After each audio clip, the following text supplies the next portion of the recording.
It is 7 o'clock. I would like to call this special town council meeting, the first one of this session, to order on January 18th, 2022. We will begin with the Pledge of Allegiance. Ed, can you lead us?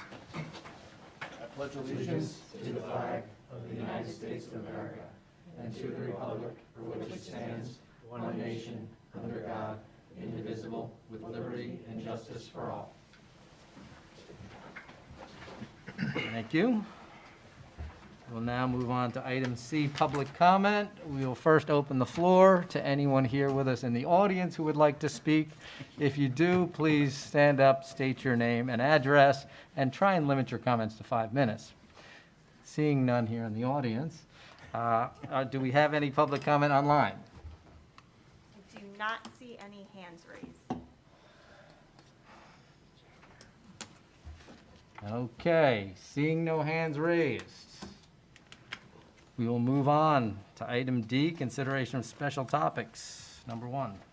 Agenda item D1. I'd like to make a motion to establish a town council ad hoc committee to work with town staff to make recommendations to the town council on the next steps concerning the 1928 building. The ad hoc committee will make recommendations on the following, and that's items listed 1 through 6 as shown on the paper. And we'd like to also appoint council members Johnny Carrier and Ed Gennaros to that ad hoc committee. Second? We have a motion and a second. Kathy, any comments? Yes. I thought we could maybe go through each one of these items and have a discussion about it. So, as we talked about at the last meeting last week, this would be an ad hoc committee that would work with various town staff members. And if we go to the first item, is that we would work with the Farmington High School Committee to prepare the following timelines. A is when a final decision of the status of the building needs to be made. And 2, based on that decision, a timeline to a referendum or to the demolition of the building, depending on what comes out. I think we need to really know what our timelines are. Yep. The second thing would be to engage stakeholders and conduct a needs assessment on space needs in town, including approximate square footage requirements. Again, how big is the 1928 building? How much space is there? You know, just a general needs assessment about what could potentially go in that building. And that would be with various stakeholders. 3, this committee would provide high-level recommendations if the 1928 building could be used to satisfy those needs. I think it should be noted that my intent in this would be a broad overview of the town's space needs, and if they can be satisfied by the 1928 building, a future building committee would be charged with a deeper dive into the specifics, including cost and a design. This is kind of just a broad view. 4, public opinion is obviously important to this process. The ad hoc committee will determine if a public opinion survey is warranted at this stage or if it would be more appropriate for a future building committee to solicit that input. So again, I think I left that open-ended. As I discussed at the last meeting, there's a survey option. You know, there's other ways of public opinion. I mean, obviously the building committee would have to get buy-in and have a lot of public opinion about this, but I just, going back to number 1 with the timeline, I'm just not sure how long we have to make these decisions, and then, so that's why I've kind of was just not too sure about that. So that's why I put that as more of a general question. Number 5, provide any other recommendations to the committee that is determined important based on the findings. And 6, report back to the council on their findings. If the town council recommends a renovation, it's anticipated that part 2 of the ad hoc committee's charge will be to create a statement of needs for the renovation of a public building. As many of you know, you need a statement of needs to create a building committee, and I figure that this committee could be the start to, after, if the council says, yes, I think we do want to move forward, can you create a statement of needs? And I think that should be relatively simple based on the information that we receive based on 1 through 6 or 1 through 5. And that's kind of my starting point of what we talked about a little bit last time, and that's it. Great, thank you, Kathy. Why don't I open it up for questions from the council here? Brian? Yeah, one question I have is, I like that we're doing the potential, there's going to do a survey, but where is the public input? We had talked about having a public input meeting at some point, and I don't see that reflected here. I thought it was there earlier. I wrote here, public opinion is important to the process. The ad hoc committee will determine if a public survey or public input. Could you add that in? Okay, yeah, I didn't see the, because Yeah. we do need to have that public meeting, so Yeah. it shouldn't be an option. I think we should definitely have that opportunity for the public to come and speak to the committee. Yeah, and this, Brian, this ad hoc committee is really to determine what the parameters and what should be done by the next committee. And that Oh, would be the okay. one you're talking about, I think, with the public coming to that Okay. committee. So we're not going to really, In this Other- one, on the ad hoc, this is more of the 10,000-foot view of it to figure out what that next committee will be addressing and how it will be addressed and how we can get the public's best input. okay, so how, if the public did want to speak to that committee, do they speak to that committee at all? Or what is the vehicle for that? Well, the meetings would be public meetings of the ad hoc committee. You could Okay. have public meetings, and they could come to that meeting. Again, I think that, again, I agree that there definitely needs public input on this and public comment. And again, whether, at this level, but I kind of try to think of this ad hoc committee and how I set them up is almost like more of like staff work. Yeah. It's like staff work, like we're trying to work together, and Right. again, I'm working with the council and my staff instead of like, going through some of the nitty gritty to try to come up with things. These meetings would be public, and so Sure. that people could listen in and participate, but the intent usually with these ad hoc committees is just to kind of have like staff working. And one of the things could be very much that this committee could come up with is coming back to the council and saying, listen, I think before anything happens, you guys need to have public input on this before you even move forward. You know what I'm saying? This ad hoc committee, that could be one of the things that they say is, listen, I get that this is a staff thing, these are the things, but I think you're missing this component. Now, the other side could be, well, understand that we need to, the high school building committee may say, listen, we need a decision by, X, Y, and Z. Yeah. It may be faster to say, listen, let's do a statement of needs, get a building committee, and the first thing that the building committee does is get as much public input as possible. So again, I think that it's important, but also that my vision of an ad hoc committee is more like a staffing workshop type of thing to kind of get the nuts and bolts of what the policy decision, so that when we come here to the council, that there's consensus to move forward, and that we don't then come to the council and then we have to go 4 more months because no one agrees.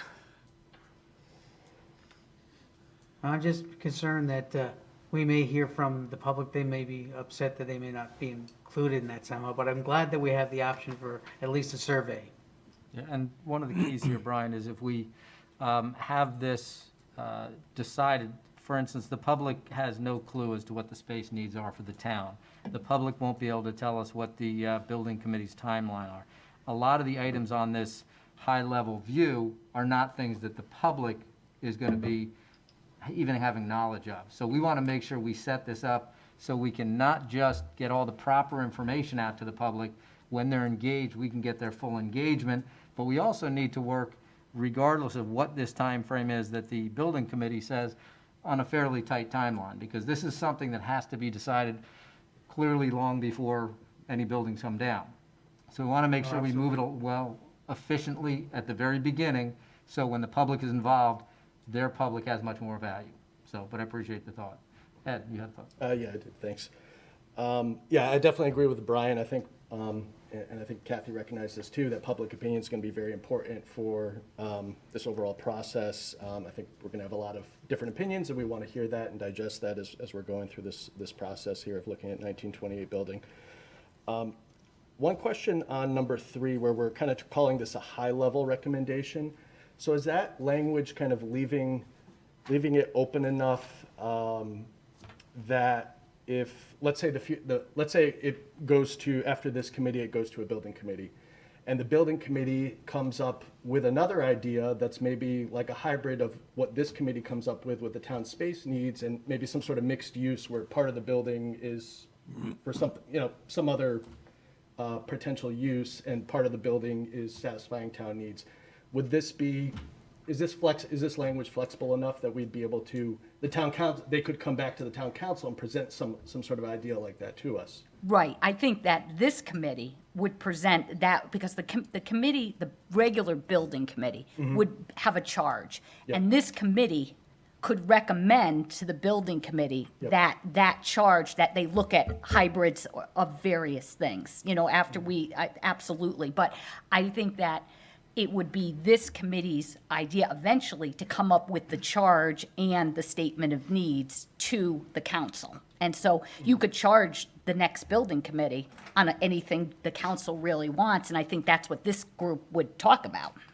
Okay, so, yeah, and then I think what you're saying is the scope is not just narrow to just the, office space needs of. Right, town. absolutely. We can look at other. Yeah, and that's kind of what I'm trying for in number 2, is, again, space needs in the town. I guess I'm looking more, town could be more broad, Sure. Yep. not just municipal town, community needs, various things, creative things. Like, once we go through what the space needs are, I think this group is going to kind of vet some of the things that you just talked about. And then when they come up with a charge, that could be in the charge of the bigger committee. And don't forget, when this committee comes to this council recommending a charge, it is just that, it's a recommendation. We could still change or adjust or modify that charge however we see fit as a full council.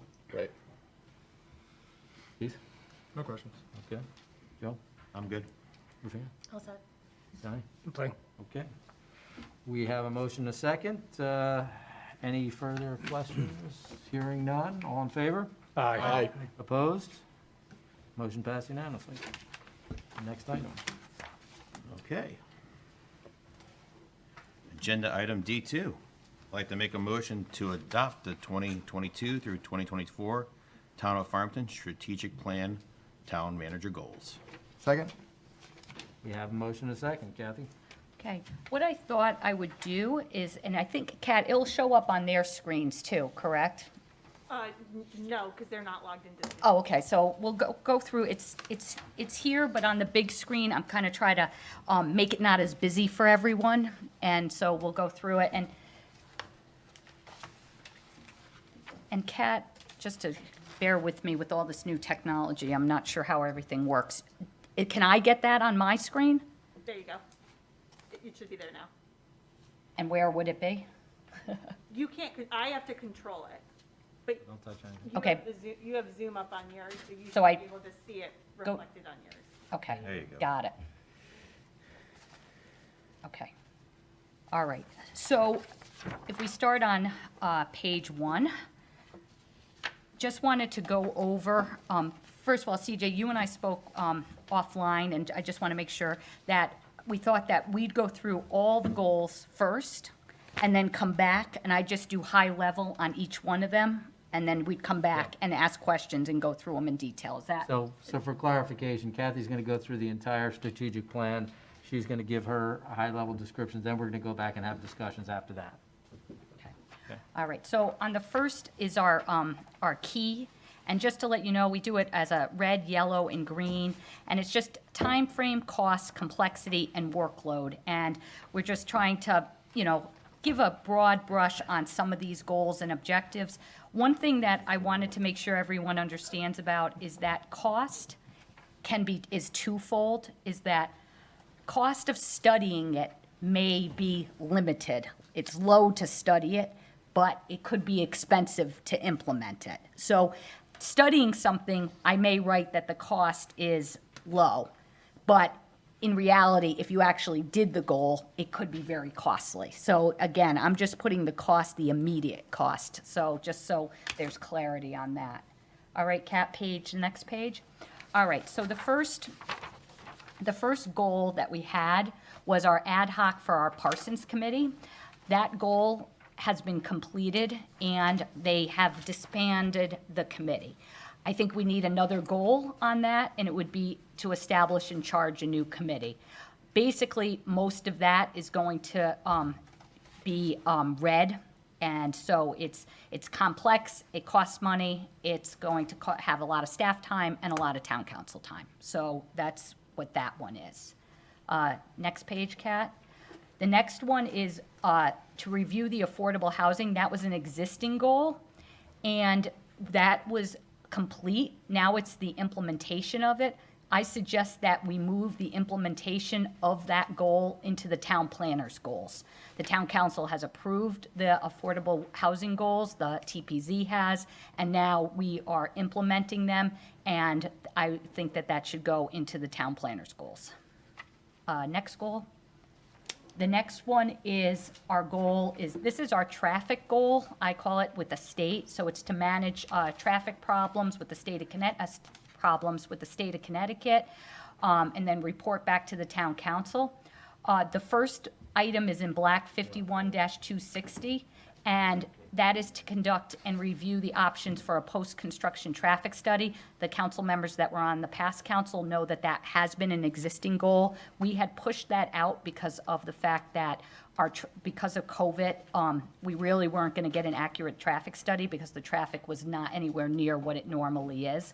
I suggest that we still keep that as a goal, and that's something that I would call maybe the new normal for traffic, and that we do conduct a traffic study on Route 4. The one that's in red is been complete, and then the three new bullet points are the projects that we're working on right now with the state of Connecticut. It's a roundabout on South Road and 2 Mile Road and Colt Highway. It's our LoSiP grant for repaving of Brickyard Road. And the last one is, that's our third bridge, and that has been moving along quite a bit. The next milestone on that is finalizing the CROG DOT connectivity study, which that we've been working on for the past year, and that is coming to a finalization, which is really good news. This goal is for staff time. It's red. Council, I would say low, and the rest of it is relatively green. Next item, Kat. This would be goal 3. This is the bike committee. One of the things that last year we had for the bike committee, typically we've had the goal that just said provide needed support to the bicycle committee. We've asked the bicycle committee to start establishing goals on a yearly basis and then acting on those goals. So they now have that, and so now they don't have to really develop new goals and within conjunction. That's part of their plan. So it would be really just staffing the bike committee. This is a pretty green for staff and town council.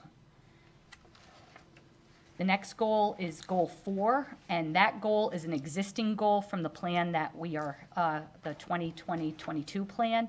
This is a goal that I've been recommending. Unfortunately, it's very complex. There's a lot of staff time. It's a lot of council time. But I think it's an important goal, and what that is to establish an ad hoc committee to work with the town staff on Chapter 169, Streets and Sidewalks. This is to make recommendations. Our ordinance on streets and sidewalks is something that I feel that the council really needs to look at if we're going to make any changes to it, how we treat sidewalks, what we do. And sidewalks is not an easy topic, but I think we need to really start looking at this ordinance and deciding if we need any updates to it, because we're not following what the ordinance says. The next item, next page, is a new goal, and this is in the Public Works area, and that would be to manage and complete the Main Street Route 10 sidewalk project. So I put that as a goal. That will be a high end on the staff for time, but that's coming. So I think that's something that we need a goal for that. The next goal is number 6 was crossed out. That was the wastewater treatment plant. We finally have finished the upgrades of the treatment plant and also our payments. So that is complete. And I'm adding a new goal 6, which is it's new number, but we've had the goal. It's the high school project. And this is, again, as you all know, even though it's wonderful that we passed the referendum, now we have to implement it, and it's a lot of staff time and design and making sure that we are good stewards of the taxpayer money. And so that's number 6. Number 7. Number 7 was, our goal was to approve the fire department's statement of need and establish a fire station committee. I guess to be technical, we haven't established the committee yet, but we did approve the statement of needs. What this is next is that, moving to the next stage, is that having that building committee and staffing the building committee. This would be high on the staff and high on the town council for time and costly. The next item is number 8. This is a new goal. This is provide the needed support to ensure the 1928 Ad Hoc Committee, what we just talked about. So this is, again, it would be, I would envision that this would be the Ad Hoc Committee, and then if potentially it would be, this goal would change and it would turn into a building committee if that's what is the council decides to do.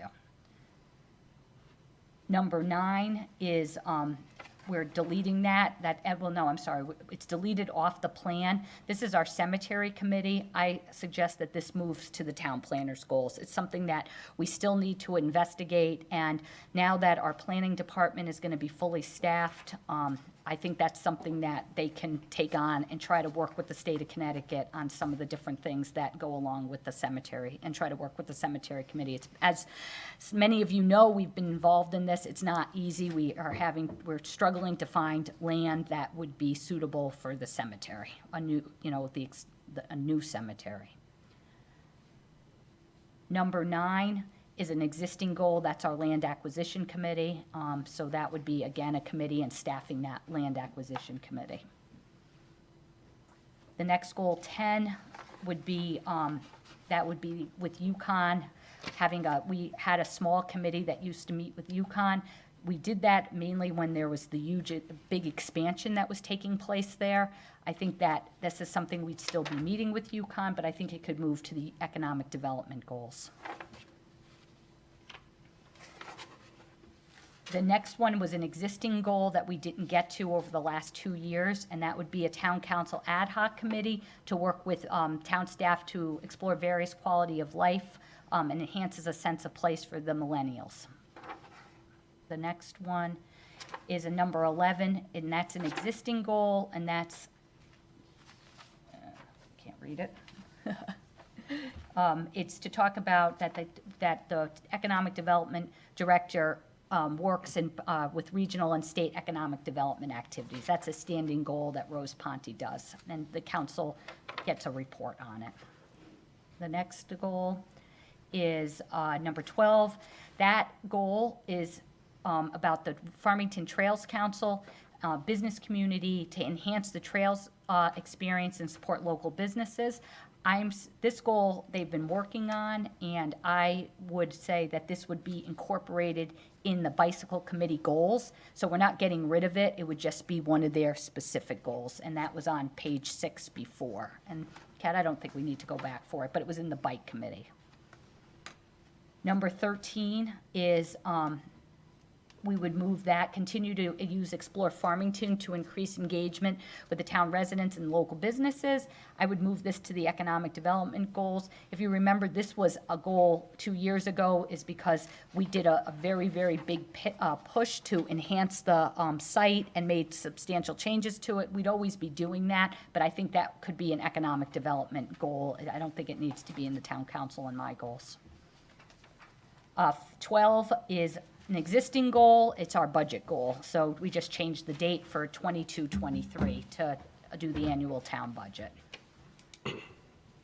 13 is, this is to create an ad hoc committee to recommend a policy working with the school system on the deferred defined benefit contribution plan. I think we found a solution for that, and we've put it on the front page of the town budget.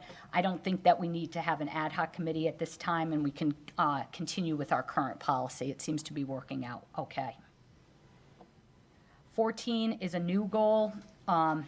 It's a new goal for the plan, but we have created an ad hoc committee. Not an ad hoc, yeah, it's the ad hoc committee. It's for the ARPA monies.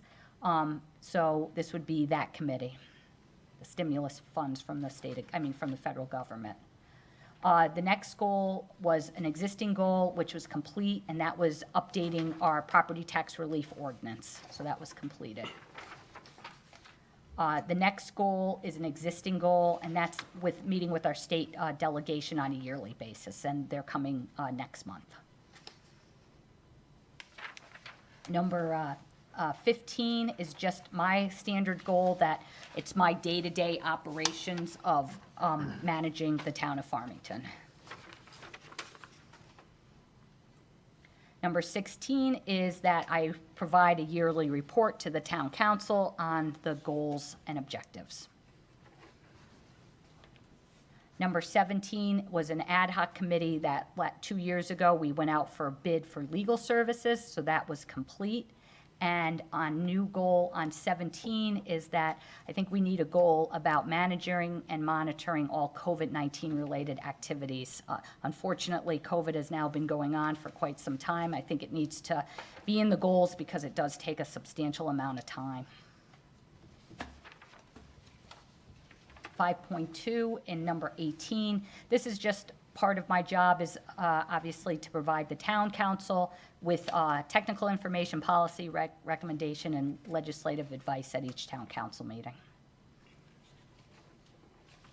19 is our racial equality task force. So that's an existing goal, and so I would continue to have that as part of our strategic plan.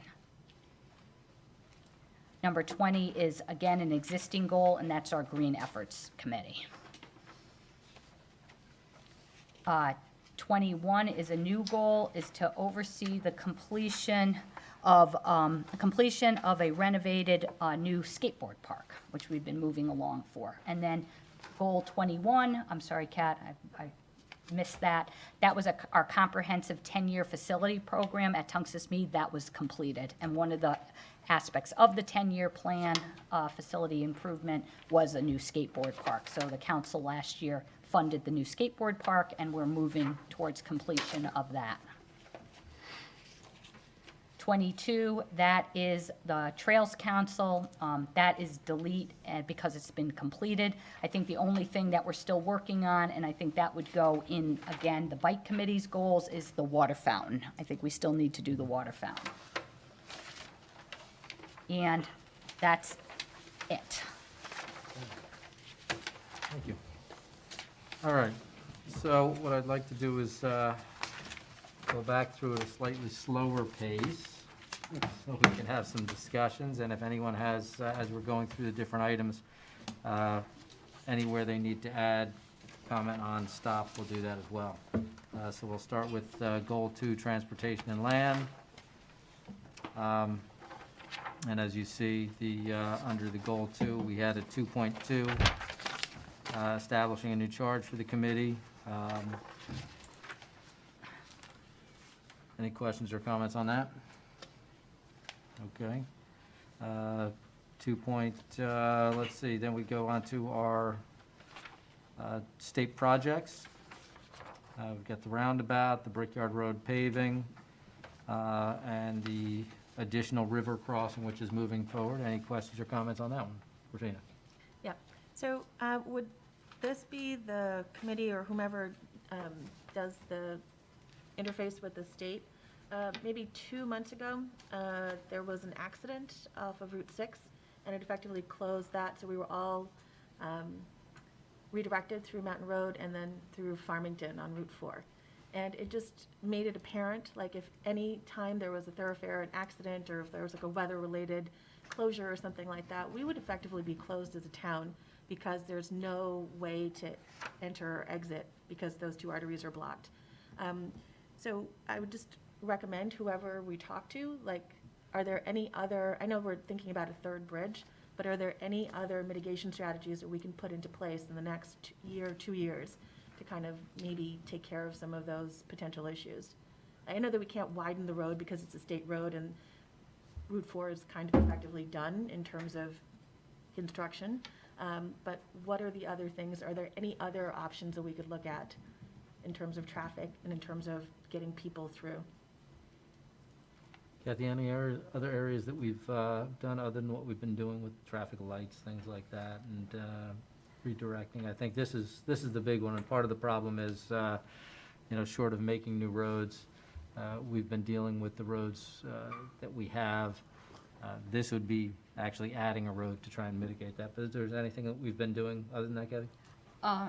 One of the things that you stated is, I think we've come to, conclusions of why, throughout time is that with the river going through the town, it's really difficult. But that said, that's one of the things that we think the reason why we have a very strong potential grant application, because even when you're saying about, a car accident, when we've had some really significant weather issues, how to get in and out of town, and we've learned quite, it's been sometimes very scary with the river that you're basically locked into town. And we're hoping that part of the grant funding to have a third bridge will be coming from emergency management in the federal government. And so one of the things that's part of the funding source. We've looked at different things about trying to, alleviate some of the traffic. I'm not sure there's anything else really that we can do. I mean, I think there's more about working with the state on the timing of the lights on Route 4. We still have quite a bit of problems with the timing of the lights, that even with all the technology the state of Connecticut has, the lights get off quite a bit, and that causes significant backup all over the place because of that. So I think something like that is to work on that end of it. We've done significant changes in Unionville that I think has really helped Unionville traffic. We could have done more, but the community really didn't support that. There was a lot of talk about widening the Unionville Bridge and doing that, but really we didn't get support for it. So honestly, I think the best avenue is really to push very hard, and we have gotten quite a bit regionally about this third bridge, and people have always kind of talked about it in the distant future. Honestly, I think that this third bridge and the movement of it is moving quite a bit, and I think that if we're going to spend our time trying to work with the state and do that, I think focusing our attention to keep this project moving as fast as possible is I think, is our best course of action. And I know that doesn't really help on some of the issues. I don't know another answer to fix the overall kind of traffic. So I know we all talk about the third bridge, so Yeah. just for clarification, Yeah. for the minutes and for everybody who Yeah. may be paying attention at home Yep. or not, where does the third bridge begin and where does it go to? Okay. I think, Kat, do we have Russ Arnold on the line? We do. Let me Yeah. enable his microphone.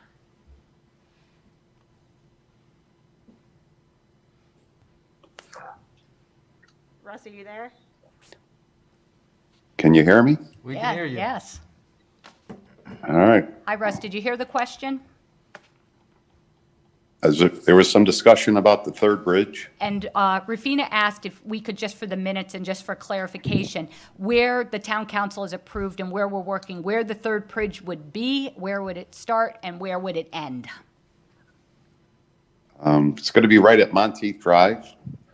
Across, when you come out of the town hall campus, you would go straight across the bridge onto New Britain Avenue. And it would drop off near the senior center, right? Right next door, yep. Next door. And we have a plan, I think, that I can give you a copy of, and maybe we could put it on the webpage too, just so people could see it. But one of the things, Russ, the thought is that they would have, from the senior center and the police department, they would put a walking trail down by the river, and then the bridge would be over, and there would be walking trails over the bridge, right, Russ? And that would connect that campus, the police and community center, to our campus over here at the town hall. And so the whole idea is that it would come out over at that side. Years and years ago, they had a bigger bridge. Russ, where did that go? That was at Brickyard, right? Brickyard. That was at the end of Brickyard, and it crossed the river where they do the crew program, and it's the widest point in the river, and it had the biggest environmental impact. Right. And so Where this location is, it's the narrowest point of the river. Very little environmental impact. There's nothing in the river, nothing in the waterway. It spans the bridge, it spans the river. And the one good thing about this is, I know there's, everyone talks about, the traffic, got to improve the traffic. We've done probably, I would say, somewhere in the neighborhood of about $50 million worth of traffic projects. Maybe even 60 over the last 15 years with the DOT to improve traffic throughout town.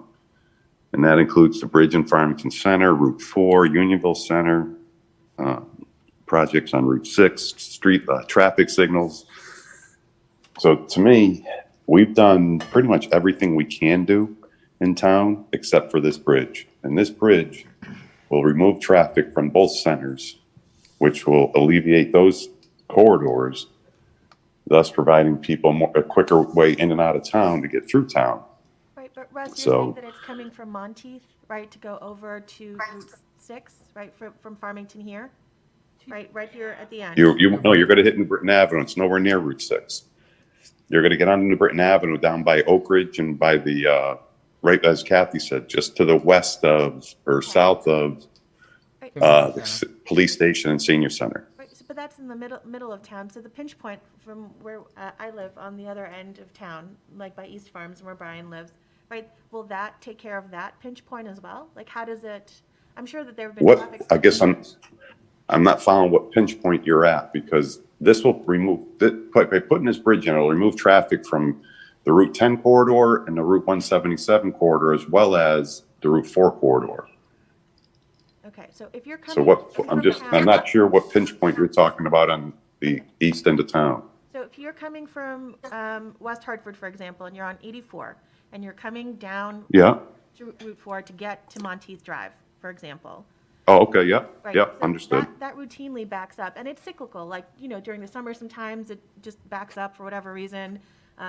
Right, Like, you can never really time it, like, you'll be there on a Saturday afternoon or a Sunday afternoon, and all of a sudden you're like, wait a second, why is there traffic? And I don't know why that is, but it just seems like, for whatever reason, that's always, not always, sometimes jammed for, a couple of weeks, and then it clears up, and then for whatever reason, it gets jammed again. So that's the pinch point that Yeah. we're talking about. Yeah. gotcha. Parsons. I didn't understand it first, and I apologize. Oh, no. Russ, maybe So yeah, explain, that's, Russ, maybe explain how how the bridge is gonna alleviate, because that's what we're considering the center traffic, that center and then the other center. right, that's what I just said. Yeah. It's gonna pull traffic out of the route. By having the bridge and getting the bridge put in, it's gonna, instead of traffic leaving the high school and going through both Farmington Center, Route 10, Garden Street, and Route 4, and Unionville Center with Route 4 and 177, a lot of the traffic is gonna cross the bridge and get onto New Britain Avenue and go to Oak Ridge, go to the Mead, and avoid those centers. Thus opening up the centers to allow more traffic to pass through at a higher rate. Right. Maybe if I could jump in, maybe I think you're talking about is the light situation at the pinch point from Route 4 to basically Brickyard. I think it comes down from the redesign of Route 4 by Parsons. And then, like Kathy was saying, we had the traffic issues with the timing of the lights, and that's something that they have been continuously working on to try to get the timing better. So as you come off 84 West on the 4 West, it flows a little bit more easier instead of bogging down by the Hillstead, bogging down again at Parsons, and then, going over the bridge and trying to get into Right. the road. Okay. Excuse me, I think that's something, Joe, that we can continue to work with the DOT to monitor the timing of the traffic signals.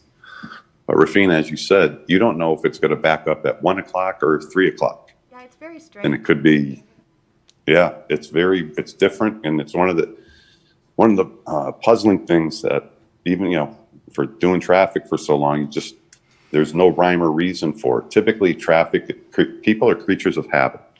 And you'll know when the AM peak is, when the PM peak is. There's no standard to it. So it's just, unfortunately, it's here in Farmington, and it's an anomaly.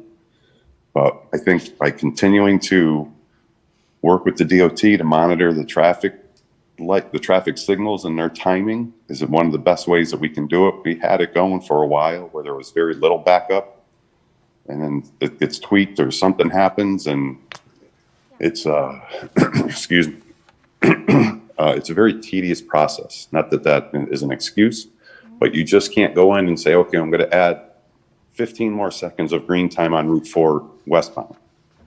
Right. It doesn't work that way. You have to figure out what the best timing solution is for all directions. Right. And one of the things that they're doing, Rafina, and I understand your point, because it's hard to really visualize why that bridge was going to help that area of town, is that part of this huge study and that they've been doing and working on, they've been doing this comprehensive study of all the traffic and all the different things, and trying to see how many cars will be pulled out, and how many cars are regional cars, all sorts of different things that this big comprehensive study is doing, and that's why it's taking quite a bit of time. But this project has been getting quite a bit of legs at the state level and at the region, because really it's just not us with Farmington that has the traffic. It's obviously with the region, with Burlington and everything. And then you add in, again, the emergency aspect of it, and that, we had a tree go down in the middle of Route 4, and, it was gridlock for, hours and hours, and people couldn't get through. And there's just not a lot of alternate ways to get to one end of the town to the other. And so I think that the bridge and working with this, and also looking to try to really go back with the state and look at these lights again. We've been working with Miss Porter's, because on Route 10, they've been having a trouble with the bar, or whatever, the crosswalk bar, and some different things with the state to kind of have them come out again and look at the whole lighting system for us, because it's definitely not working the way it should be working. And so there's a lot of different avenues that we're trying to go with. And what's the timeline for getting the bridge? I know you said that there's been some progress, but is there? Russ, what's the implementation for your plan, and then what's the kind of the next steps? Nothing moves that quickly, unfortunately, but. So the study is supposed to be wrapped up in April, May. I think it's going to be sooner than that. They'll be coming to the council with the presentation of the study. Excuse me. So that's the connectivity study, and I think from there, we're going to be able to, having that study completed and accepted by both the town, CROG, and the DOT is going to be the catalyst to get the funding. And with all the money that we're getting through the federal government, I think this is a very prime candidate to get funded. Okay. Will this be part of the ARPA funding, or this is separate, like DOT state funding that we'll be getting for the? Separate funding. Okay. Separate funding. Okay, thank you, Russ. Thanks, Russ. And just to, Rufina, to your point, when we do, and back in 2011, when we had floods, blizzards, everything else, at one point, the high school and where we are right now was basically an island, because the flooding cut off Route 4 at two sides. There was another point where the water was rising in the river and was threatening to go over the deck on the Unionville Bridge, at which point that would have been shut off totally, and you had to circle around the entire end of town.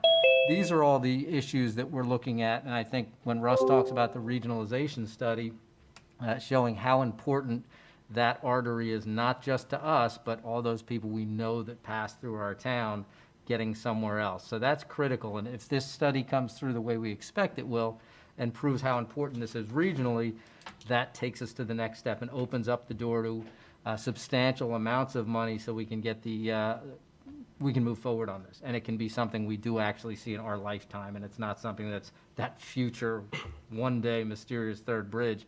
This is a reality now, and as was pointed out, all the money that's been coming in from the federal government, and we're looking at more money potentially they're going to be sending out, this seems to be custom made for that type of project. So hopefully, while we're still sitting here, as Russ said, if in April or May they're coming back to us and we can approve those studies, we start moving forward on it. And I think that's going to be huge. Just one other thing, talking about the traffic at either end, whether you're talking about getting off 84 or coming in from Unionville, you have to remember it's almost like a straw. And in the middle of the straw, you've got all the things coming in from the high school, the town hall, everything else that's feeding going back in both directions. So everyone leaving the high school is affecting getting off 84 and vice versa. So if instead of going one way or the other on Route 4, you're crossing the river immediately, you're thinning out. I guess it's better you think about your arteries. You don't have a clot in the middle of that artery. You're clearing the clot, so the flow from either end should be enhanced significantly. So anyway, the other item on here that I didn't bring up, and Kathy alluded to, was just the study of the traffic lights and getting those lights all synchronized properly. So, any other questions on this? Yep.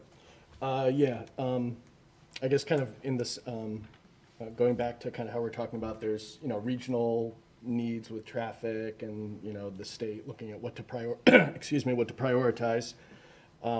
The post-construction traffic study for Route 4, I know this is something we've been wanting to do for a while, and we've kind of been waiting for the traffic to normalize.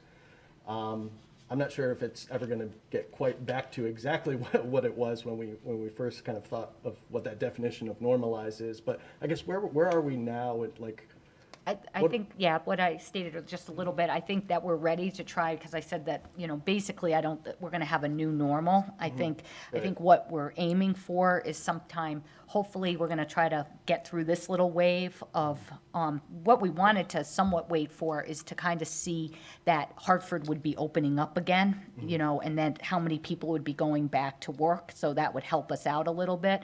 I think that we're looking to that in the next couple of months to try to do another study.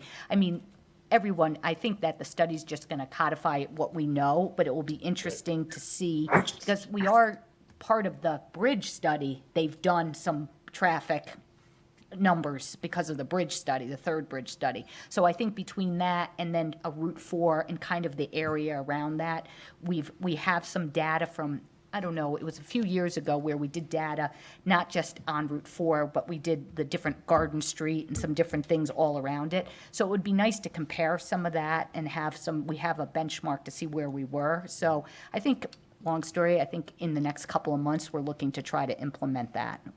That sounds study. good, yeah. Yeah. Because I think it absolutely helps when we have that quantitative data when we go to talk with the state, rather than Right. trying to talk in abstract and this is what people are experiencing, this is kind of what people are saying, rather than this is what the data shows. Right, and again, I don't think that the state has ever denied that there's traffic issues. We have basically, like when we did the Route 4 project, as you know, that the community basically decided to do, 75%. They didn't do 100%, and that's why still coming into town is a problem. So again, I think there was some thought that we do that study and maybe in the future, could we tweak some of the turn lanes and do some other things that would help the situation? But again, unless something has totally changed, we can't widen it because we can widen it, but you have historic buildings on one side, you have other things on the other side, the character of the community. But I think a study will help us, and also to see if we can tweak, if there's something we can do with the changing lanes and some different things like that. And one more quick question. On the Brickyard Road pavement rehabilitation Phase 2. Yep. So will that take the pavement all the way to the town line with Avon? I think so. Russ, it's going to Avon, right? Right, unmuted? Yeah, you're unmuted. Good.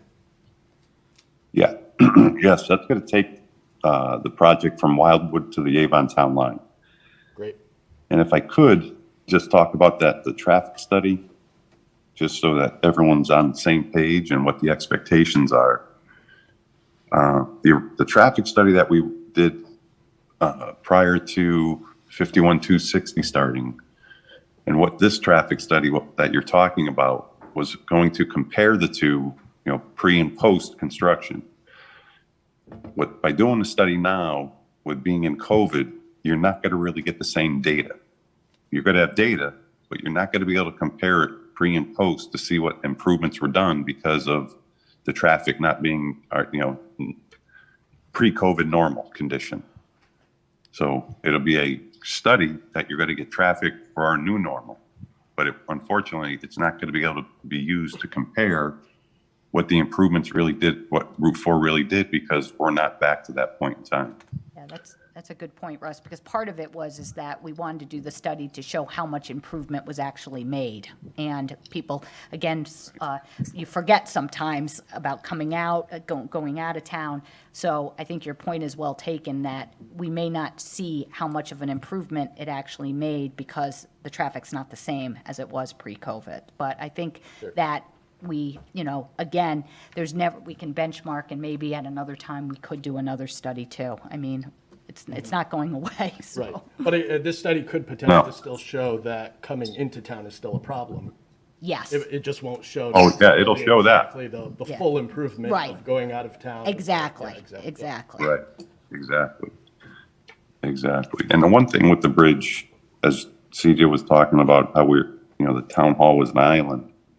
The one good thing is by getting this third bridge in, the Unionville Bridge, the truss bridge, is going to need to be worked on significantly and or replaced. And by having this third structure in north-south crossing, it'll reduce a huge bypass and keep traffic flowing through Unionville when that project has to come. So just another benefit to having this new structure. Can I jump in on one thing? Go ahead, Joe. Russ, since you mentioned the Unionville Bridge, and what's the timeline on that for the state to finish their work there? I don't have a crystal ball for that. But it'll be done this summer. Thank you. They ran into some design issues with the existing steel, and they finally got that all redesigned, and they'll be coming out in the spring and getting going. And it'll be done during the summer, this upcoming season. Thank you. Appreciate it.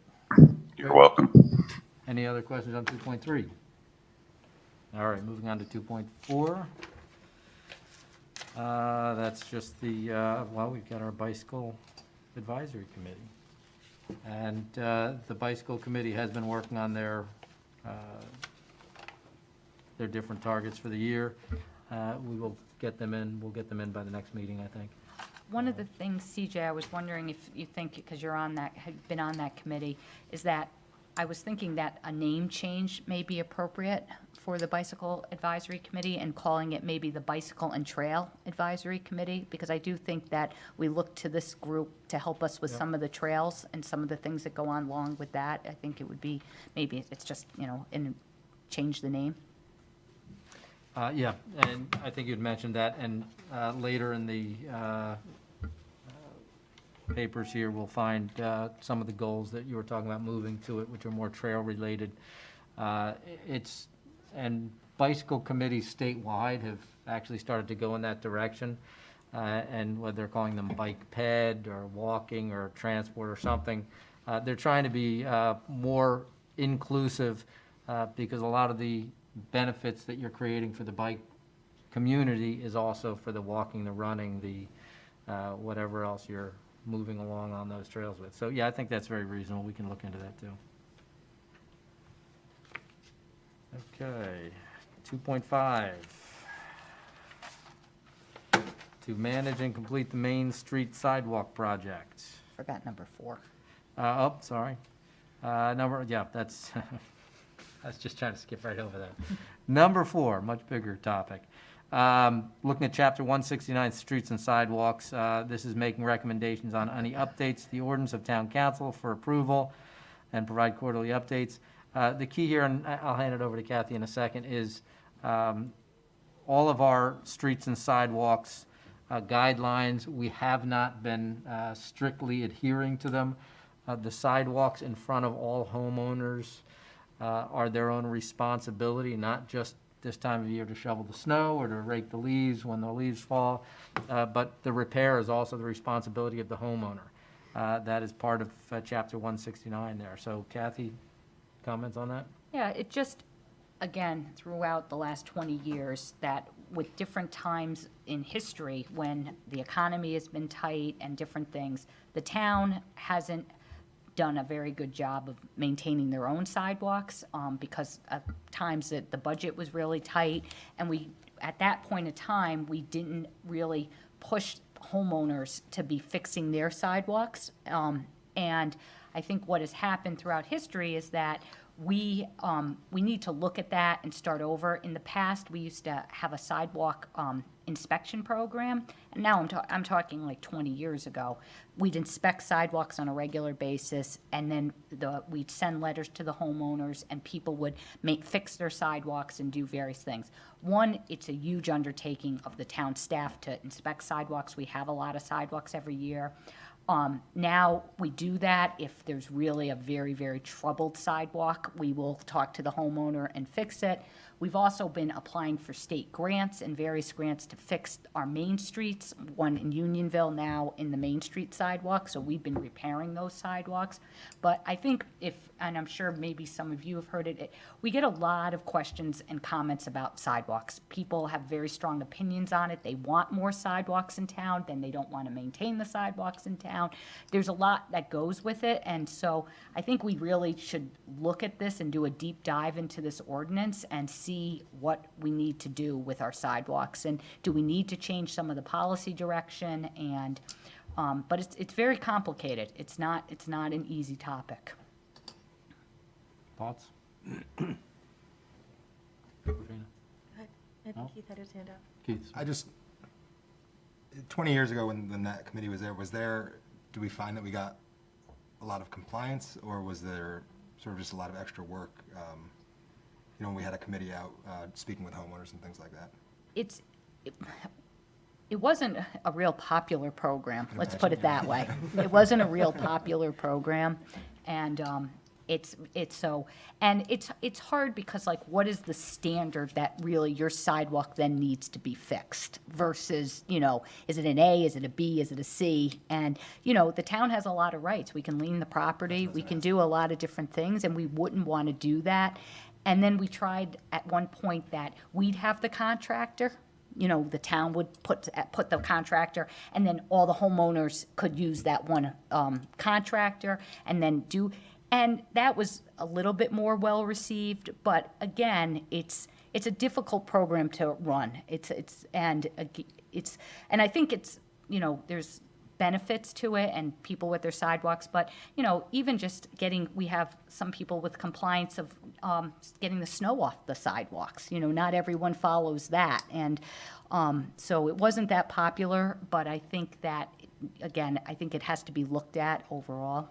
Yeah, my concern would just be because it does sound like a big job, and then how much do you actually get out of that? Like, how many homeowners are actually following up, and then how much work is it to follow up, and how much sidewalk are we getting done for the amount of work? And Right. And then you have to, are you actually leaning people's property and that type of thing? But that said, there's some sidewalks that really are not in very good shape, and people have walk on them. And that's why some of the main streets in Unionville Center and the town, the grant prospect is that we are doing it. But the other equation is that to put a new sidewalk in, according to our ordinance, you have to have a public hearing, the owners have to agree to it, and this is according to our own ordinance, and you have to have a certain amount of people, and a lot of people, if they don't have a sidewalk in front of their house, they don't typically want a sidewalk in front of their house, where other people in the neighborhood, like down the street, maybe do want the sidewalk there, and they have all the liability, so we do get a lot of requests, more so now, of installing new sidewalks and, from in different parts of the neighborhood. And like we've talked about, like broad 10,000 feet, that should we have something that you have sidewalks that lead to the trails, and so, but, get people to the trail system. But then again, who's maintaining those sidewalks, and are we having public hearings, or is the town gonna take that on? So again, there's a lot to this. Just a question and then a comment. Question, I've always understood that the maintenance of shoveling the snow and making sure there's nothing in the way has been the owner's responsibility. But the actual replacement of the sidewalks is a little bit news to me. I guess I'm naive in this subject. But are those sidewalks that are within the town right of way, or are they physically placed on the property?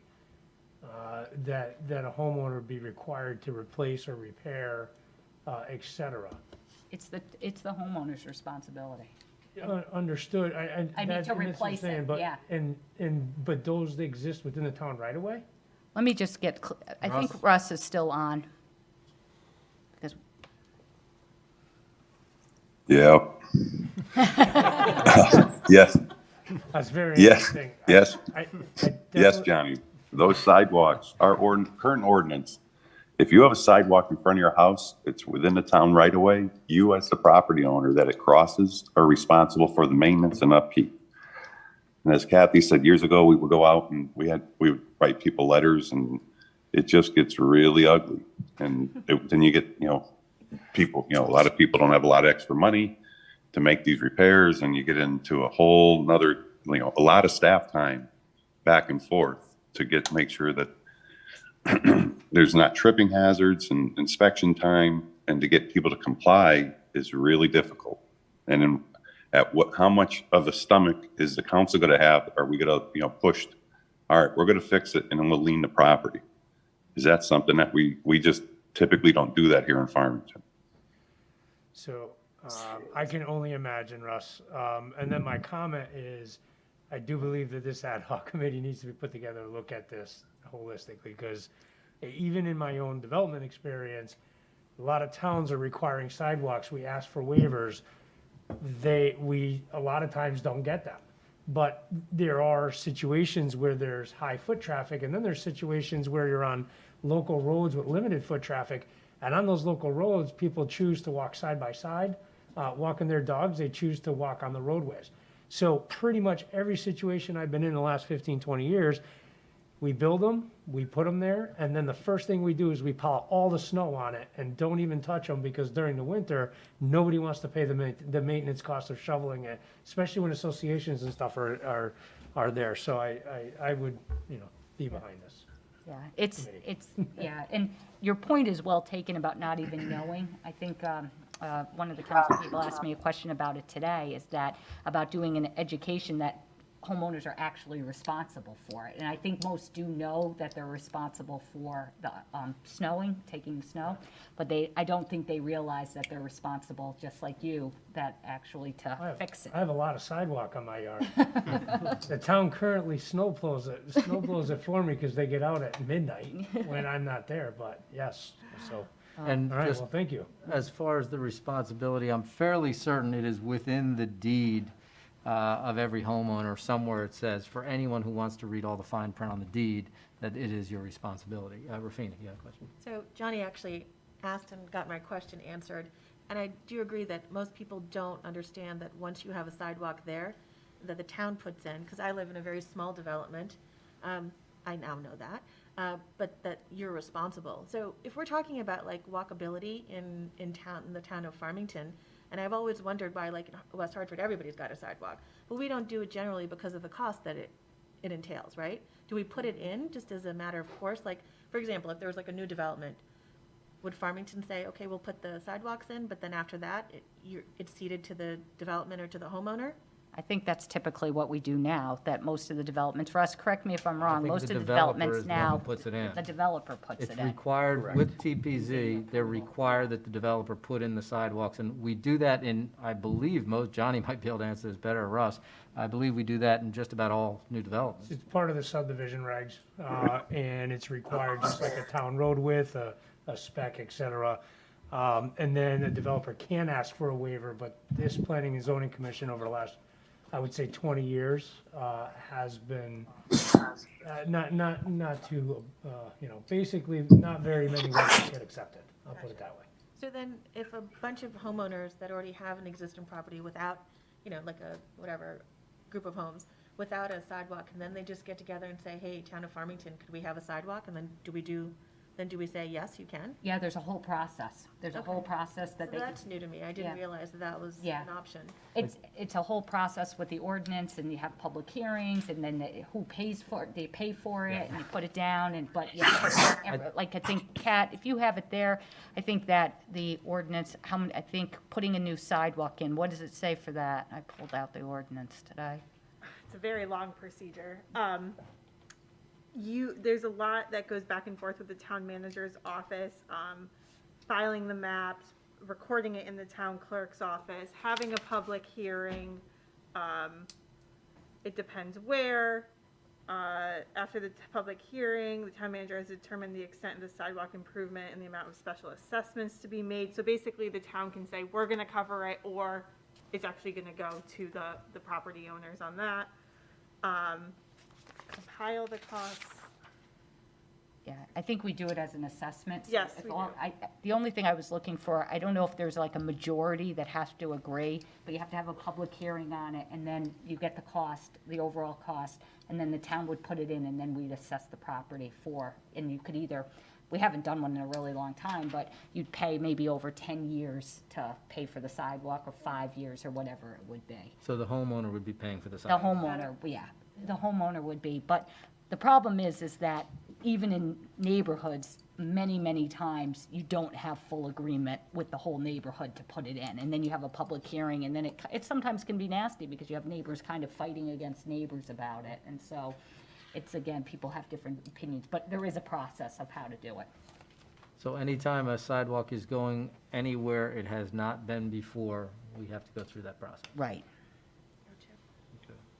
Right, and I kind of see this, and Russ and I have talked about it, and I'm not sure if any of the council, but many years ago, we looked at our sewer ordinance and about some of the different things in our sewer ordinance about who pays for pump stations, when you upgrade the sewer treatment plant. And we did a huge study, and we had a committee, and I think it took a couple of years, but we did it before we did the upgrade, and it was so well worth the work that we did, because we got all these things codified, and we are following rules, and it's like everyone understands it. I envision that this needs that kind of a study. It really needs to be looked at, all the different avenues, what other towns do, what we want to do. So, like I said, it's to me, it's overdue. It's just that the workload on it and the complexity is very high. Other questions? So Kathy, with this particular goal, which I see a lot of red on here, it's complex, it takes a lot of staff time, it takes a lot of town council time. Something like this, I think we'd have to have serious discussions and prioritize, and that's something we'll do after we go through all of these. Yeah. So this is certainly, it seems like something we're all interested in, following up and talking about. But let's put a big mark next to this one, because this will be one of those large items that we say, okay, if we're doing this large item, which other large item can't we do? So, okay. Number 5. That's just Main the Street complete the complete. sidewalk Yep. project, yep. Questions on that one? Okay. Yeah, one question. Yep, go Is ahead. that just the phase 1 component? Yes. Yeah, I'll make a note of that, Brian. yep. Just don't want anyone to think the whole thing's going in. Yep. I'll make a note. Okay. Next item goes down to 2.7, item 6, am I right, or am I missing? Yep, 6, cross out and new 6. Okay, the new 6, provide needed support to ensure the Farmington High School Building Committee moves forward and receives the appropriate staffing support and complete objectives. This is another red all across the board. I don't think there's any doubt we're going to continue on this. So this is just following through and making sure we're doing everything we need to do to keep that project moving forward and where it needs to be. Yeah, and again, I know I don't need really to say it, but Johnny being part of the building committee and things that go along with it, you know, the implementation of getting the building built is a huge undertaking. And it's now, even though between Kat and my office, it's been kind of just those guys with the support, but now it's kind of moved into more of a lot of the town function. There's buildings, there's Russ Arnold, there's different things, even though we pay for owners' reps, it's really kind of moving. It's still on the school side with all the design and that, but then when it's actually being built, that, again, being good stewards and following things, it's moving more onto the town side of the equation. So it's a really big undertaking. Heavy lift. It's been, well, and this project has been a tremendous time piece for your staff in general for the Yeah. last few years now. So, okay, good. Goal 7, provide needed support to ensure that the Farmington Fire Station Building Committee moves forward and receives the appropriate staffing support to complete the objectives, provide quarterly reports. Well, in our February meeting, we'll be creating that committee, so we haven't quite created it yet. But any questions on Fire Station Building Committee in general? This is reviewing all the buildings. Kathy, do you want to say anything? Yeah, about that? it's, again, it's, it's not hugely complex, but it is a building committee. You know, we have in the budget of, you know, I think, Joe, do you remember what the number is? It's $7 or $8 million. It's a rather large project. Fire station. What was that? Yeah, I think it's 7 or 8 million. 11, okay. $11 million, you know, and, you know, renovations and different things that go along with it. It's not necessarily an easy project. Okay. Oh, okay. Okay. Next time we'll hear. Yeah. Item 8, provide needed support to ensure that the 1928 Ad Hoc Committee moves forward and receives the appropriate staffing support and clean objectives. Provide quarterly reports to the town council. Any questions on that one? Discussed that a little bit earlier. Okay. Number 9, under 2.8, provide the needed support to ensure that the Land Acquisition Committee moves forward and receives the appropriate staffing, completes its objectives, provide quarterly reports to the town council. Not the heavy lift there, that's more on the council actually than the town staff. And then number 6, about moving to the town planner's goals, just so. Oh, okay, yes, the previous goal, working Yeah. with the Farmington Cemetery Committee. And for those of you who haven't been sitting through some of the cemetery discussions, the Farmington Cemetery right now is reaching capacity very quickly. I believe it's by statute, they need to find more space. Every town is supposed to have a town cemetery, so we need to find more land to do that. We have found a few different properties that have not worked out, and we're continuing to do that. But at this point, our town manager feels the town planner would be best suited to handle that. I think you were saying the town planner staff is more staffed than it had been in the past, so they can handle that? I hope so. I think there's some different things about looking at with the state of Connecticut and doing some legwork. And I think at this level, we could bring it to the town planner, and then, you know, she would, again, be bringing it to me. And if we need to get some council involvement, we would do that. Okay, so if we get a targeted piece of property, it'll be coming to the council anyway? Yeah, So, okay, exactly. great. Okay, economic development. Another one, moving to economic development. On this one, provide needed support to ensure that the town council Yukon subcommittee moves forward and receives the appropriate staffing, support completed objectives. Yeah, we had discussed this. This seems like it's perfect for the economic development to be handling this. Number 10, to create the town council ad hoc committee with town staff to explore various quality of life features that enhance a sense of place for millennials. Report quarterly to the town council on any recommendations, including long-term and short-term. And that was one we had previously. We sort of tabled it with COVID and all that was going on. Yes. Thoughts on that one, Kathy? Again, I think it's a good goal. Again, I'm not sure if I would keep it potentially in economic development. Maybe I was talking to Nancy Parent, potentially that maybe between her and having it with with recreation and some different things like that. One of the things that Nancy was talking to me about is that when we were talking about the goal today is that kind of seeing what we offer now. And, you know, again, that's what this ad hoc committee would do, is kind of vet a lot of different things. I think economic development would be involved in it, but I'm not sure maybe if Nancy, if it was something potentially after the skateboard was done, that maybe her and some of her staff could take that on, if for the goal, and then Rose could be as needed. But Okay, thoughts on that one? Brian?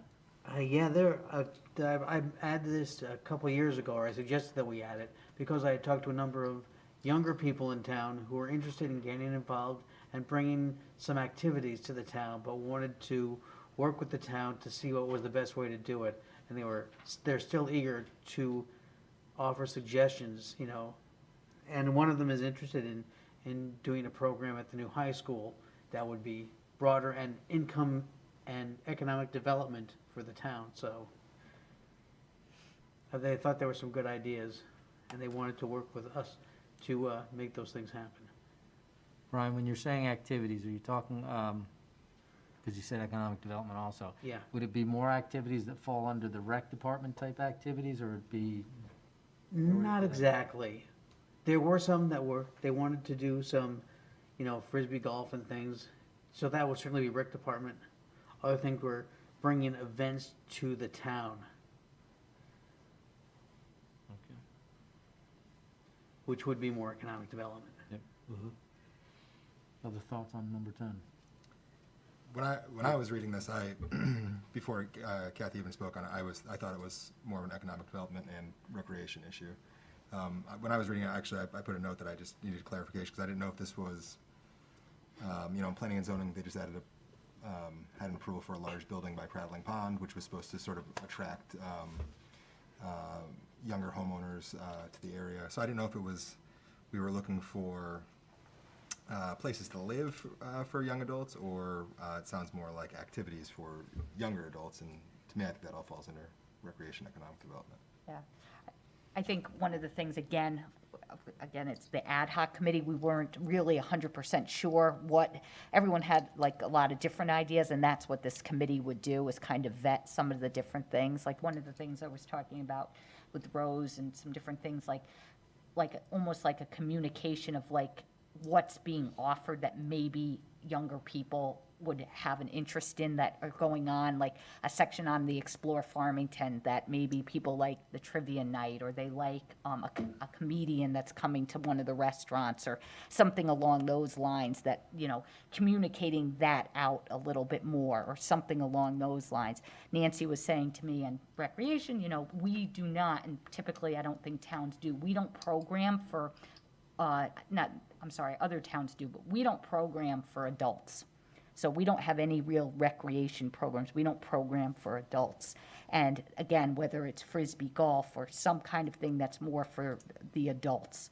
And, we've kind of cut back on some of it with the recreation because the school, between continuing ed, they do some programming more for the adults, but not on maybe the recreation side of it. So again, this was the ad hoc committee. The thoughts are is getting a group put together to talk about all these various things that are going on. And with the fact that, there is some of these housing complexes that are coming in that are looking to bring in, I think the thought is, maybe younger people, but 1 bedrooms, 2 bedrooms, and where these people would be interested in staying in Farmington, what they do in the evenings or on the weekends and things like that.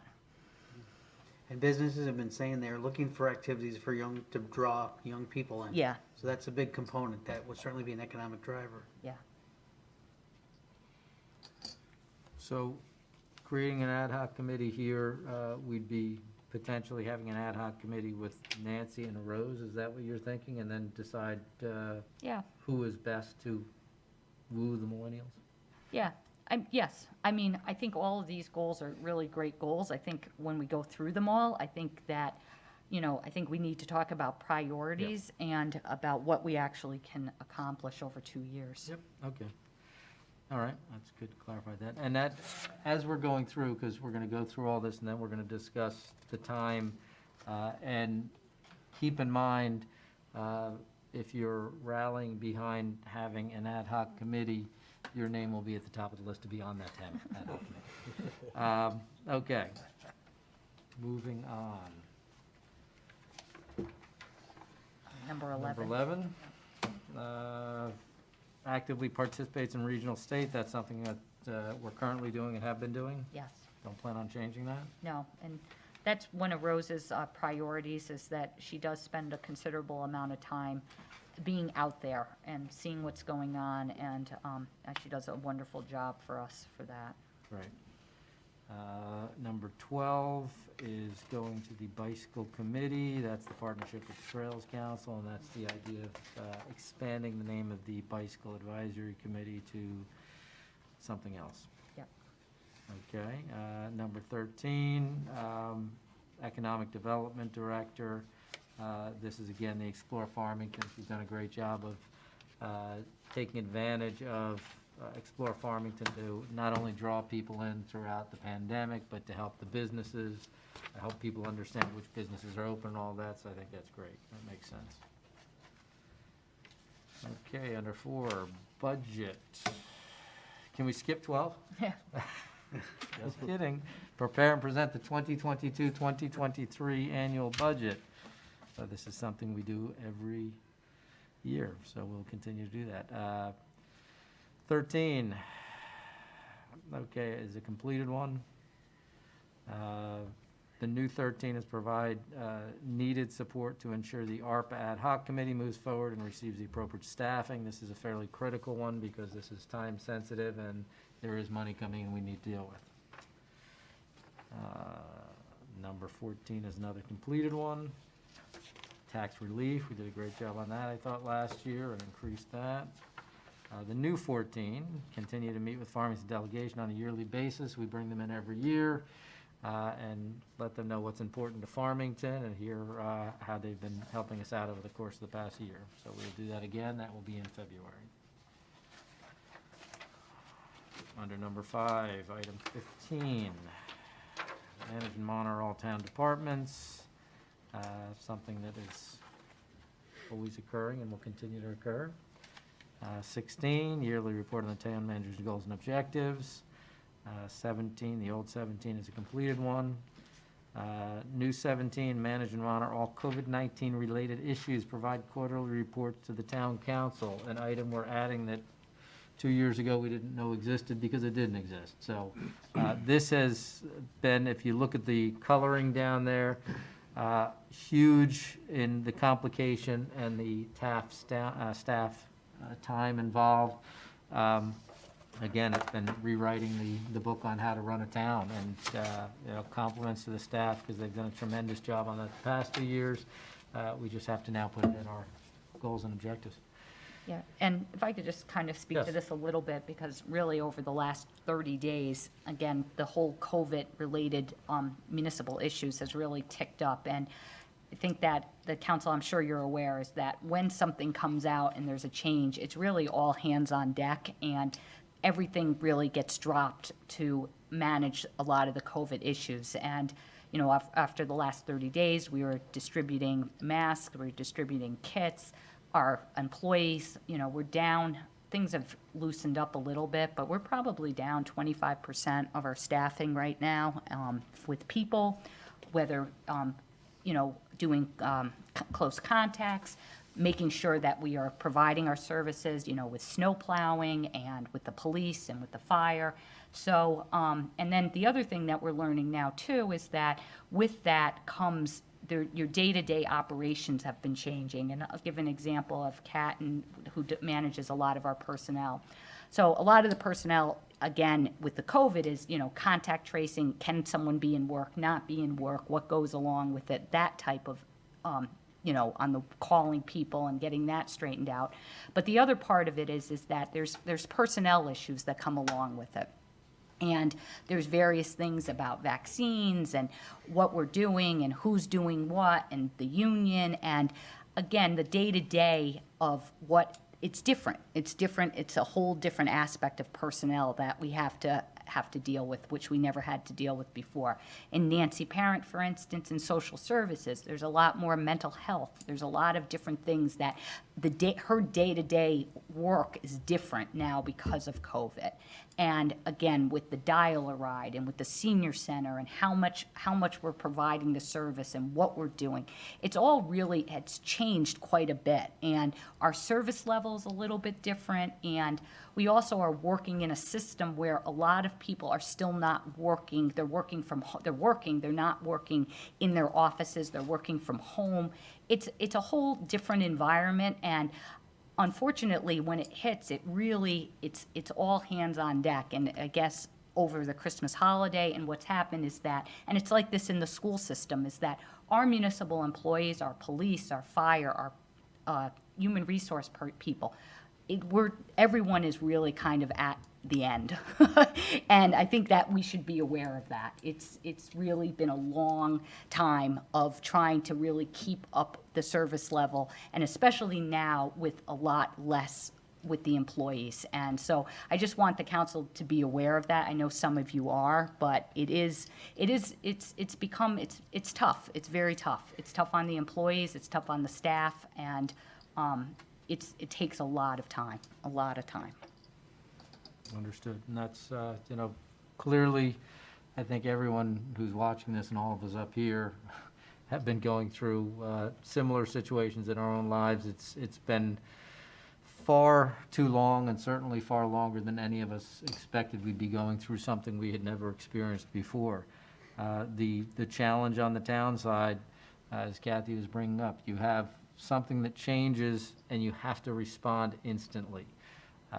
The test kits and the masks, the distribution was just one example of, from one day to the next, we're told you have to set up an entire system that you've never had before to create distribution to the town people who need these and make it run efficiently and try and get these out as quickly and as orderly as you can. And again, I think the town staff did a tremendous job with that. But you're also faced with things that we all face in our daily life also right now. You're going to have reductions in staff because people are getting sick. And unfortunately, in any one building, it's not usually just one person who gets sick, and with contact tracing, you're going to have multiple people that may be out at a time, and you have to deal with staff shortages that you never would have had to deal with before. So all those have a tremendous effect. And throughout, really, maybe I'm biased, but I'm listening to other people's comments as well. The town has done a tremendous job of keeping the service levels still where people had expected. But you know, we just have to share with everyone else that we speak to and everyone who's watching or listening. Just remember, as you would like someone to have patience with you when you're going through a little difficult time, you know, try and have a little patience and be understanding. It's not normal times. So if things are taking a little bit longer than they had before, be understanding. But that's, I think, really the reason we'd like to get the reports, and so we can hear as the council and we can relay back to our constituents what the town's been going through, what the challenges are and how we're meeting the challenges, and you know, trying to look ahead to get to better days. Just to jump on that also, CJ, I don't know if like people probably not even aware of the hundreds and hundreds of phone calls that staff had to take in order to go through prioritizing who's getting what system or test kit, how many masks you're allowed. Come at 12, they show up at 8. How do you stop that? So it is a lot of hurry up and go, and get something done. And to that point I'm making, do we look at bringing in maybe temporary help in order to bring staff up a little bit to alleviate some of that pressure that's on our current employees in order to facilitate a better movement? Yeah, well, I appreciate that, Joe. We have brought in a couple of people to help at the reception desk and for some of the phone calls, just temporary people, just to help us with some of the phone calls and some of the different things, running out to the car to bring the masks out and doing some of that. You know, and again, it's a employee market right now. There's, you know, one of the things is that, you know, recruitment is very difficult, not just for us, but a lot of different places. It's just, even we have vacancies that it's tough to fill. And, you know, our unfortunately, our building inspector just had not a COVID issue, but a really serious issue. So our building inspector's out for, you know, weeks and weeks and weeks. It's our only building inspector. You know, he's not around. Our fire director took another position, and so the police department is handling the fire department, which is working out well, but the police department's also helping out a lot with the school system. And so everyone's, you know, doing what they need to do, and I appreciate it. But I just, when I look at some of these goals and what's on this plan, I get nervous about it, because I want to be able to be successful with the council to accomplish this, but there's a lot of heavy lifts on this goals and objectives. And we run a really very tight employment where we don't have a lot of employees to start with. So when you're down 20-25% of your employees and you worry about getting the payroll out because 3 employees are out for payroll, and people are coming in on Saturdays, you know, to get the payroll out, and then we're worried when you have 9 paid fire people and 3 fire people are out with COVID, and you're trying to get the volunteers, and the snow is coming, and you have 20% of your snowplow people out. There's a lot of stuff. There's a lot of stuff. No, I understand. Like I said, I wanted to bring it to the point. Yeah. I've been a part of nothing like this, obviously, in my Right. career, but obviously, you know, long-term storms, this and that. I understand. Working 16 hours, 12 hours, that's a toll. You're not getting proper rest.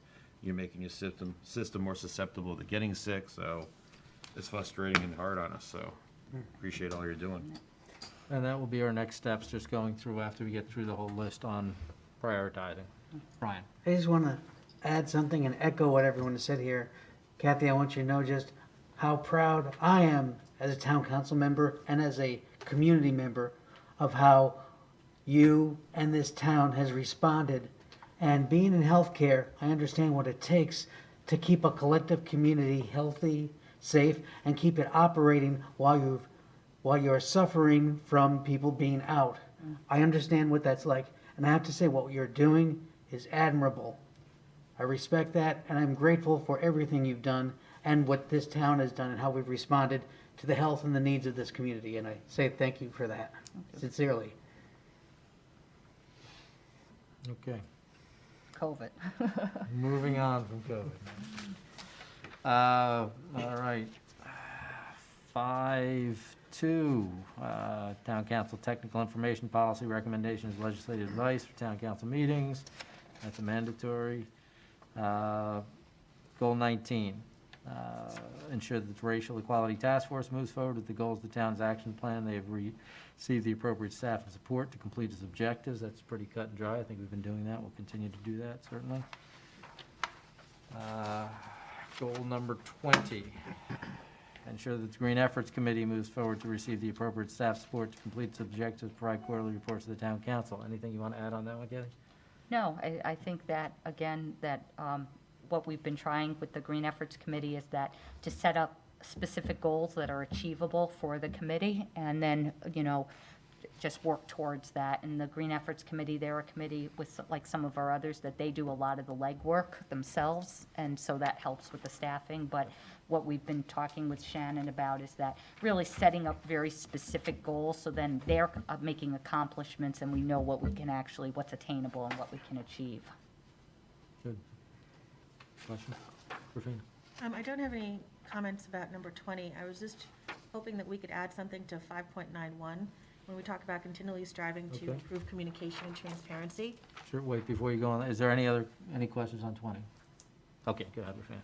Okay. Yes. So, we've all sort of talked about it, like how people get their information about the town. So for example, as you can see, it's really crowded here with Joe in the audience. That's the only person. And this is like the plan for our town for the next 2 years, things that we hope to accomplish. And I feel like if there were maybe I'm just being naive, if there were more modes of communication with folks, that they would be like maybe 5 people instead of Joe sitting in the audience who are concerned. Because, people don't give their input until sometimes it's too late. There has to be multiple ways of getting people engaged. So one of the things that I thought about when we're talking about the economic development website, that I get that, and I've been getting it for the last couple of months. There aren't too many people in town who know about it. There's a newsletter that comes into your mailbox, and it has like a list of hip and happening stuff in town. I wonder if there's a way that we can maybe expand that to include like a little tab on the website about town council happenings, or come to the next meeting, we're talking about the strategic plan. Did you know that your sidewalks are your responsibility? Do you want some sidewalks? Here's the process for getting that, and having links in there so people could then get directed to the town website and get that other piece of information. And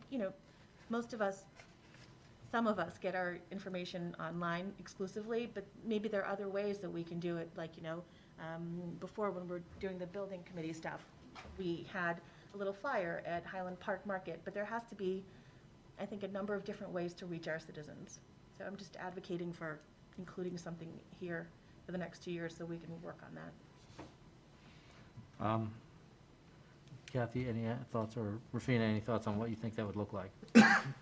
So one, we could start with the economic development website and having a tab. I don't know what the practical matter of going about that is. Like, do we talk to Rose? Is there like another, how do we get residents to opt in? Do we have people's email addresses actually, like town residents? Only if they've given them to us. Okay.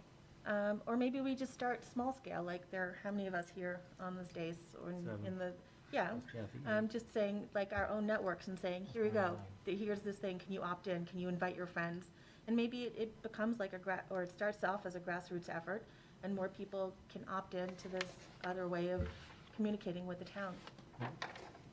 Just to jump in, I'm not sure, but I believe Explorer Farmington must have a tab for town stuff. So I know the Racial Equality Task Force has a tab somewhere to go on to their stuff, and then it opens up and everything else. So there must be certain tabs, especially if you go to the Town of Farmington website, then all your tabs do open up there too, as far as Town Council, Board of Ed, TPZ and stuff like that. So maybe just a Yeah. link to Right. the Yes. Town of Farmington Yep. website, and then they can scroll down into there. Yeah, or having like a calendar. So for example, I know that we have like just a calendar, like every single meeting. I don't think people understand unless you're paying attention and like have an interest in specific things, how much this town does and all the things that we Right. as a committee take care of. And just like little things like sidewalks or, you know, I know don't that. the bike path or I know they have a something. calendar too, because I see all the Yes. time posts on Well, Facebook for your weekly I believe meetings. Rose is actually on the Right. line right now. Yep, I'll So let why don't Rose, we bring I'll Rose put, in? I'll put Rose on in a second, but again, Rafina, this is like the never-ending struggle with municipalities of trying to communicate out, and, you know, no matter how hard we try, I think that people aren't interested until they're interested, and, you know, I want to let Rose talk about, because I think we've, in the last probably 3 or 4 years, I think we've gone from like here to here, and we can always strive to even go further, but really, in what we've done and what Rose has done with the Explore Farmington, we have a part-time communication specialist that has really helped us and helped Rose, and we've gotten out there a lot more. Again, I'm open to doing it. It's just, again, it's a staffing level thing of getting more and more how to get it out there and do that. But we'll go to Johnny, and then we'll go to Rose. Johnny? Just a couple of quick comments. You know, obviously over the last few years, I've seen it through the building committee. I've seen it through associations, and you mentioned one key word that I thought was interesting, but grassroots. Every time we've tried to do something grassroots and we put it on staff to do it, it's not technically grassroots.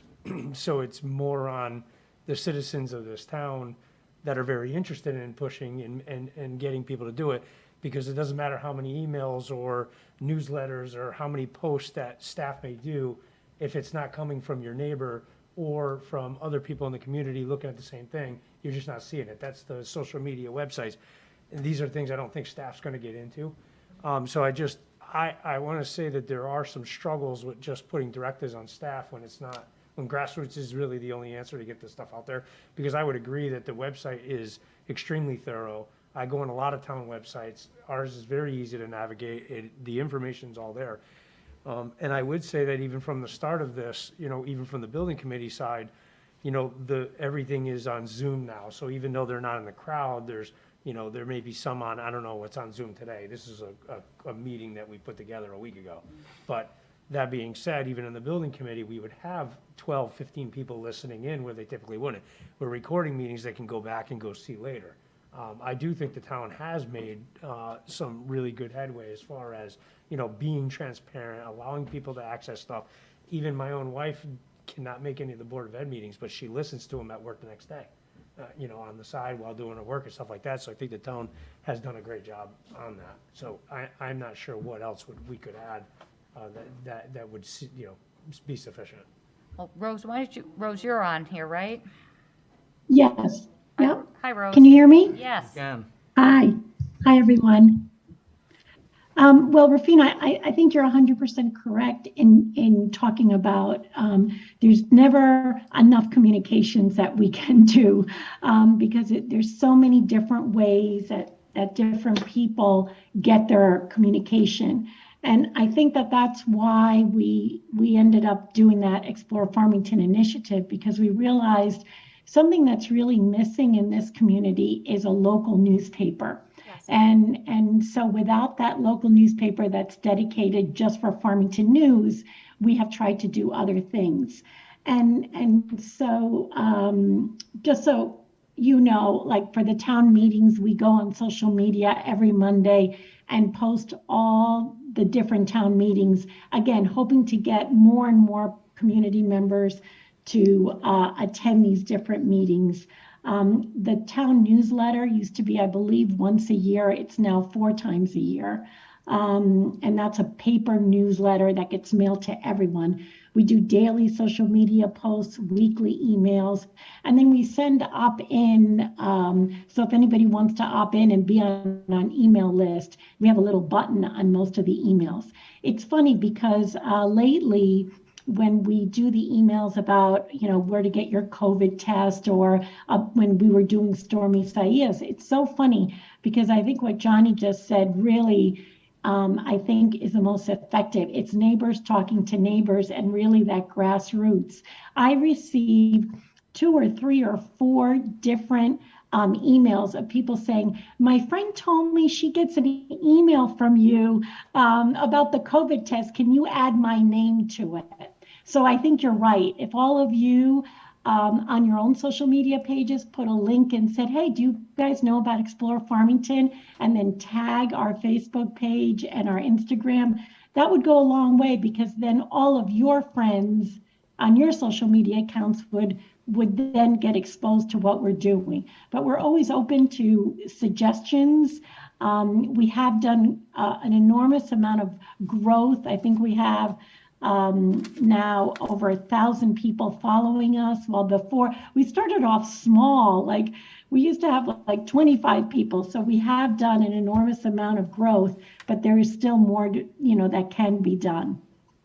Yeah, and one of the things I think is, Rose, one of the reasons that why we started Explore Farmington is because a lot of people found the town website to be very dry, and it's really about, meetings and some different things. And so we tried to then have Explore Farmington, where people had interest about certain things, and then link to some of the meetings or link to some of the topics. So instead of the opposite, because people seem to enjoy what restaurants were around, or what's this or what's that, and then we can try to link, with different things. But I'm always open to try to do better with this, because it's a never-ending struggle to try to get people interested in it and to do different things. So I could try to come up with some verbiage to add to this, or if you want to send me something, I'd be more than happy. I'd be happy to send you something. Okay.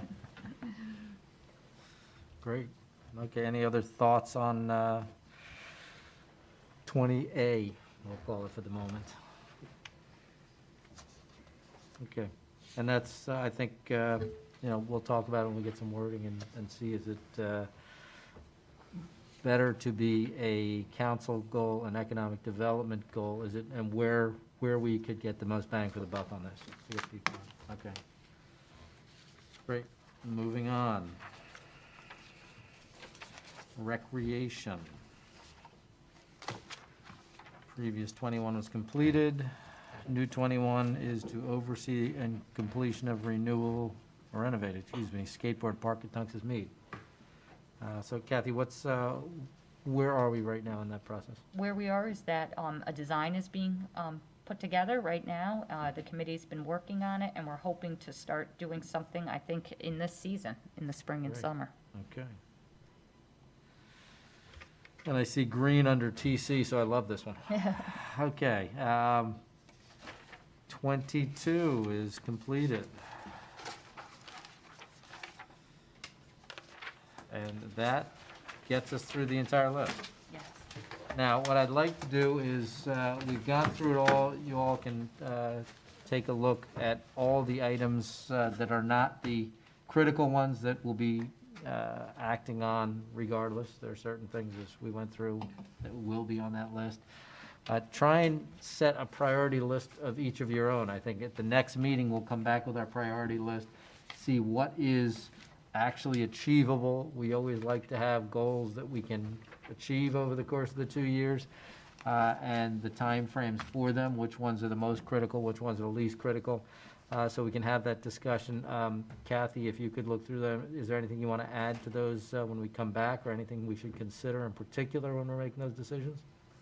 No, but the only thing, and I don't think we were as clear as we could have been last time around, is that I think these are 2-year goals, and sometimes we could make them like, second tier, for the next year. Yep. So just keep that in mind, Okay. too.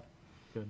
And that is, of course, everything changed as soon as we got our goals set last time, so a little different. But yeah, just keep that in mind and go through that list between now and next week and see where you'd like to be and what are the most important ones on that list for you.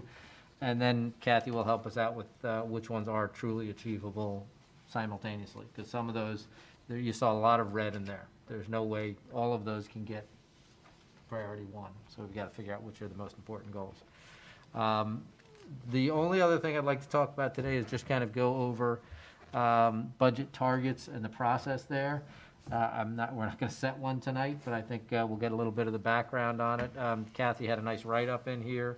Do you just want to, actually, we've got to go through our motions here. So I think you made a motion, you seconded, and Yes. Maureen, I know that you're new, but I think that we just table that. Yes.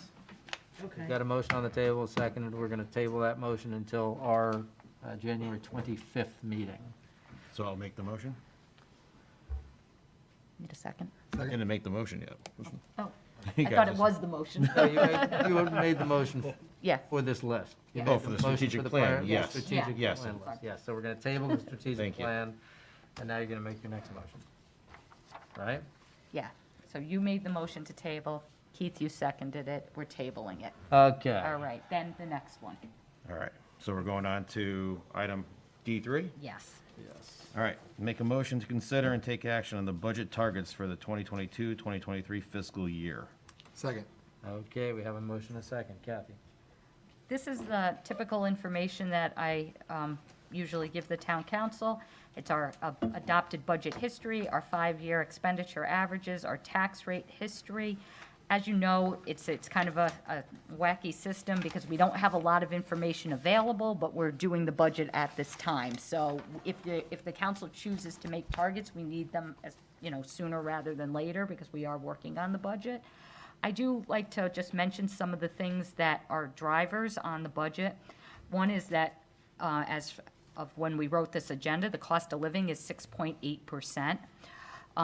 Two of our collective bargaining contracts have not been settled, and that's going to be some of our collective bargainings have not been settled. We're going to be going into negotiation with the police and fire next year, and we have to settle ASME, but we're getting close to that. Health insurance is obviously always a driver. Our pension contribution is a large item in our budget, so that's a driver. Utilities are, again, going up based on what we see. And COVID-19, or I'm calling it the supply chain, the cost of goods, I'm putting that with inflation a little bit. It's just that some things, it's odd. Some things are very, very pricey, and some things are not. But again, we are seeing some of that is going to be incorporated into the budget. Okay. Questions, comments on how we're going about this next? Ed? Yeah, kind of going back to what you were saying, Kathy, with the supply chain issues and that, that 6.8%, it's not going to be 6.8% for every good and service. Obviously, it's going to vary depending on what we're looking at. Do we have an idea of what we expect for like increase of health insurance and utilities? Do we have? We're in the process of getting that information. I could kind of take it more to a broader level about overall, like what I see kind of in the town. Sure. Is that if you look at our 5-year average, is that about 2.74%, and that's basically keeping a status quo type of budget. That's our average. Anytime we're adding more services or adding additional employees that are true additional employees, not just restructuring, that would be raising that number up. And I think that between some of the inflation types of cost, we're looking easy at 3%, I would say, to keep things running at where we are on the expenditure side of things. One of the things that the council has sometimes have done, and not tonight, but with the targets you've talked about, a tax increase, where you look in the tax increase, because sometimes our expenditures can be a little bit higher than what they were because of our revenues and other things that help the tax rate come down. And I think if you look at like what our expenditures were last year versus what the tax rate was, you can see, because we have such a strong grand list and if we have strong revenues, that sometimes the council targets, what are we looking for an overall tax rate. Thank you. Other questions? Comments? I guess just to tag along with Ed's question to a degree, one of the things when we're talking about where we'd like to be, as Kathy said, sometimes we look at what our tax rate change will be. Sometimes we discuss where spending needs to be. It's sometimes we just look at what each line item is. There's a number of ways of looking at this.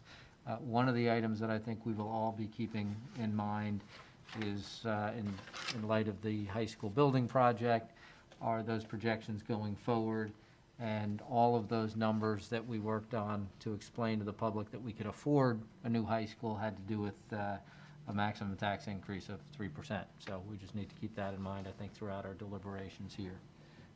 Anything else on this before we move on? I think we'll be, unless anyone wants to throw out numbers today, we can table this also and bring out numbers on the 25th and get our targets.